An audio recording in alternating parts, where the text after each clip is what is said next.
ह्या गाण्यामध्ये मला विहारने विचारले की तुम्हाला घोडा चालवता येतो का. म्हटलं हो, सर्रास पण येतो, चांगला येतो, गॅलपही येतं.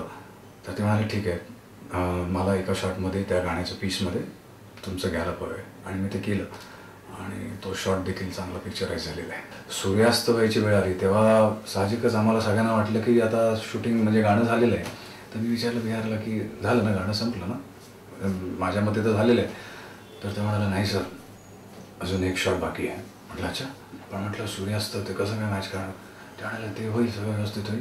पण म्हटलं कुठे आहे. तर त्याने ना असं माझ्याकडे बघितलं आणि म्हणालं सर तिकडे बघा.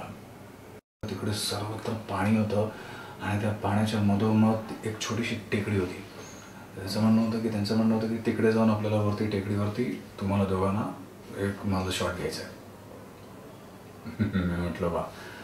आणि सूर्यास्त मावळायला होता आणि सगळे युनिट आम्ही धावतोय तिकडे. आम्ही गेलो तिकडे, त्या नम्रता साडी घालून होती त्यामुळे तिला तिकडे चढायला थोडा त्रास होतो. ती कशी कशी वरती चढली त्या टेकडीवर. मी बसलो, उभा राहिलो तिकडे. आणि नंतर तिकडे विहार देखील आले आणि त्यांनी नम्रताला स्टेप्स करून दाखवल्या. म्हणजे तो क्षण अगदी असा होता ना की जरा थोडं 19-20 झालं असतं तर सूर्य मावळला असता आणि तो शॉट तसा राहिला असता.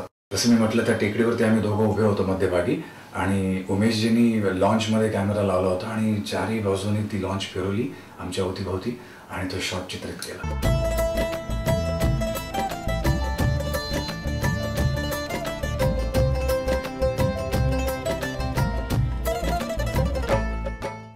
हे गाणं माझ्या दृष्टीने सर्व जोडप्यांना, प्रेमी युगलांना, प्रेमवीरांना, यंगस्टर्सना जे प्रामाणिकपणे एकमेकांवर प्रेम करतात त्यांच्यासाठी हे गाणं समर्पित आहे.